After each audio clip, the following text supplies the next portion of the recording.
Well, moving you forward this morning on the state's mask mandate. It's set to expire in 2 weeks, and Governor Newsom's team, well, they're now working hard crafting new guidelines. Now, some argue maybe it's time to move from those mask requirements. Today in the Bay, Cierra Johnson live this morning for us. And Cierra, what are those experts saying?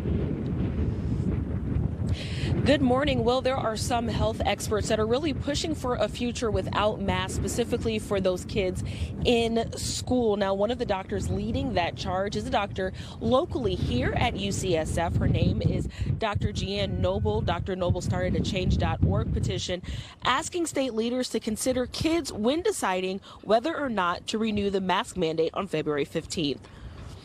What we would like to see is that if that is not going to be extended for adults, that is also the moment in which we lift the mask mandate for our kids. But some healthcare providers feel it may still be a bit too early for those masks to come off. Dr. Peter Chin Hong, also with UCSF, says we should continue to watch those positivity rates and any new variants before any decisions are made.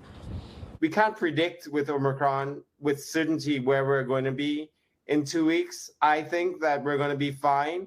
But again, I'd like to see the data before feeling perfectly confident.